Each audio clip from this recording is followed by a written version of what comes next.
नमस्कार, आज के वीडियो लेक्चर में आपका स्वागत है। आज हम एक महत्वपूर्ण निबंध आजादी का अमृत महोत्सव इस निबंध के बारे में चर्चा करेंगे। तो वीडियो शुरू करने से पहले एक निवेदन, अगर अभी तक आपने चैनल सब्सक्राइब नहीं किया तो इसको सब्सक्राइब कर लें। तो आइए चर्चा करते हैं आजादी के अमृत महोत्सव के बारे में एक निबंध के माध्यम से। भारत ने ली अंगड़ाई थी जब आजादी की ठानी थी, आजादी को हुए सिर्फ साल 75, पर यह सभ्यता बहुत पुरानी थी। किसी राष्ट्र का भविष्य तभी उज्जवल होता है जब वह अपने अतीत के अनुभव और विरासत के गर्व से पल पल जुड़ा रहता है। भारत के पास गर्व करने के लिए समृद्ध ऐतिहासिक चेतना और सांस्कृतिक विरासत का अथाह भंडार है। अपनी इसी ऐतिहासिक सांस्कृतिक राष्ट्रीय चेतना के साक्षी बनने के लिए प्रधानमंत्री नरेंद्र मोदी ने गुजरात के अहमदाबाद स्थित साबरमती आश्रम से पदयात्रा को हरी झंडी दिखाकर आजादी की 75वीं वर्षगांठ को समर्पित आजादी के अमृत महोत्सव कार्यक्रम का उद्घाटन किया। आजादी का अमृत महोत्सव 15 अगस्त 2022 से 75 सप्ताह पूर्व शुरू हुआ है और 15 अगस्त 2023 तक चलेगा।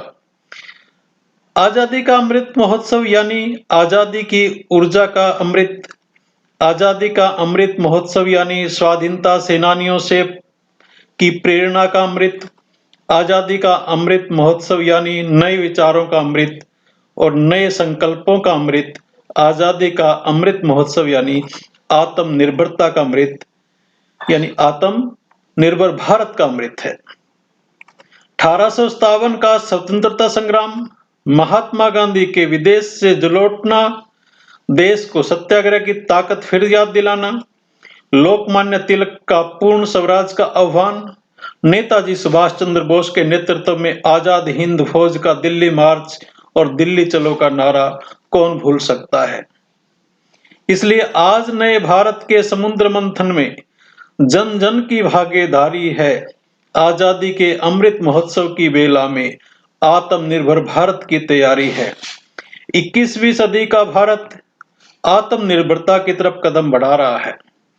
कोरोना काल में भी यह सारे विश्व के सामने प्रत्यक्ष सिद्ध हो चुका है कि आत्मनिर्भर भारत मानवता को महामारी के संकट से बाहर निकालने में, वैक्सीन के निर्माण में एक स्वस्थ उदाहरण प्रस्तुत कर रहा है, जिसने न केवल अपनी अपितु विश्व के अनेक देशों की जनता की स्वास्थ्य रक्षा के लिए भरसक प्रयास किए हैं और कोरोना की वैक्सीन भी उपलब्ध करवाई है। भारत की उपलब्धियां आज सिर्फ हमारी अपनी नहीं है, बल्कि ये पूरी दुनिया को रोशनी दिखाने वाली हैं, पूरी मानवता को उम्मीद जगाने वाली हैं। हम भारतीय चाहे देश में रहें या फिर विदेश में, हमने अपनी मेहनत से खुद को साबित किया है। हमें अपने संविधान, अपनी लोकतांत्रिक परंपराओं पर गर्व है। भारत लोकतंत्र की जननी है और आज भी लोकतंत्र को मजबूती देते हुए भारत आगे बढ़ रहा है। भारत की आत्मनिर्भरता से ओतप्रोत हमारी विकास यात्रा पूरी दुनिया की विकास यात्रा को गति देने वाली है। इतिहास के इस गौरव को सहेजने के लिए हर राज्य, हर क्षेत्र में इस दिशा में प्रयास हो रहे हैं। दांडी यात्रा से जुड़े स्थल का पुनरुद्धार देश ने 2 साल पहले ही पूरा किया है। अंडमान में जहां नेताजी सुभाष चंद्र बोस ने देश की पहली आजाद सरकार बनाकर तिरंगा फहराया था, देश ने उस विस्मृत इतिहास को भी भव्य आकार दिया है। अंडमान निकोबार द्वीप के समूह को स्वतंत्रता संग्राम के जो सैनिक थे उनके नाम पर रखा गया है। जालियांवाला बाग में स्मारक हो या फिर पाइका आंदोलन की स्मृति के स्मारक, सभी पर काम हो रहे हैं। बाबा साहब से जुड़े जो स्थान दशकों से भूले बिसरे पड़े थे, उनका भी विकास देश ने पंच तीर्थ के रूप में किया है। आज भारत का हर नागरिक लोकमान्य तिलक के पूर्ण स्वराज, आजाद हिंद फौज के दिल्ली चलो, भारत छोड़ो आंदोलन के आह्वान को देश कभी नहीं भूल सकता। हम मंगल पांडे, तात्या तोपे, रानी लक्ष्मीबाई, चंद्रशेखर आजाद, भगत सिंह, पंडित नेहरू, सरदार पटेल और अंबेडकर जी से प्रेरणा लेते रहे हैं। भारत को स्वतंत्र कराने में देश के कोने कोने से कितने ही दलित, आदिवासी, महिलाएं और युवा थे, जिन्होंने असंख्य तप और त्याग किए आजादी के आंदोलन की इसी ज्योति को निरंतर जागृत करने का काम पूर्व और पश्चिम, उत्तर और दक्षिण हर दिशा में, हर क्षेत्र में हमारे महान संतों, महंतों, आचार्यों ने किया था। इस प्रकार से भक्ति आंदोलन ने राष्ट्रव्यापी स्वाधीनता आंदोलन की पीठिका तैयार की थी। जब गांधी जी ने दांडी यात्रा की और नमक कानून तोड़ा, उस दौर में नमक भारत की आत्मनिर्भरता का प्रतीक था। अंग्रेजों ने भारत के मूल्यों के साथ साथ इस आत्मनिर्भरता पर भी चोट की थी। भारत के लोगों को इंग्लैंड से आने वाले नमक पर निर्भर होना पड़ा था। गांधी जी ने देश के इस पुराने दर्द को समझा और जन जन से जुड़ी उस नब्ज को पकड़ा, और देखते ही देखते ये आंदोलन हर एक भारतीय का आंदोलन बन गया था, हर एक भारतीय का संकल्प बन गया था। भारत में नमक का मतलब वफादारी होता है। हम आज भी कहते कि हमने देश का नमक खाया है। ऐसा इसलिए नहीं कहते क्योंकि नमक कोई बहुत कीमती चीज है, ऐसा इसलिए कहते क्योंकि नमक हमारे यहाँ श्रम और समानता का प्रतीक है। जब हम ब्रिटिश शासन के युग के बारे में सोचते हैं तो ध्यान आता है कि जब करोड़ों लोग स्वतंत्रता का इंतजार कर रहे थे, तो यह स्वतंत्रता के 75 वर्षों के उत्सव को और भी ज्यादा महत्वपूर्ण बना देता है।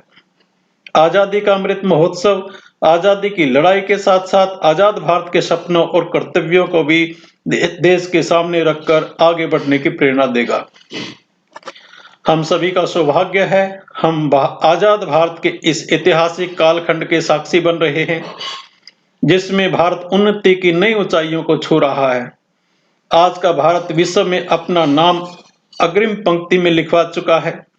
हम इस पुण्य अवसर पर बापू के चरणों में अपने श्रद्धा सुमन अर्पित करते हैं तथा देश के स्वाधीनता संग्राम में अपने आप को आहूत करने वाले, देश को नेतृत्व देने वाले सभी महान विभूतियों के चरणों में नमन और उनका कोटि कोटि वंदन करते हैं। आजादी का अमृत महोत्सव उन सभी लोगों को धन्यवाद देने का अवसर है, एक प्रयास है, जिनके कारण हम स्वतंत्र भारत में सांस ले रहे हैं। ये याद करने का समय है कि स्वतंत्रता को हल्के में नहीं लिया जाना चाहिए। शहीदों ने इसे प्राप्त करने के लिए अपने प्राणों की भी आहुति दी थी। तो आज हमने आजादी का अमृत महोत्सव इस निबंध के बारे में चर्चा की। आशा है ये आपको अच्छा लगा होगा। कमेंट करके जरूर बताएं। आपका धन्यवाद। जय हिंद, जय भारत, वंदे मातरम।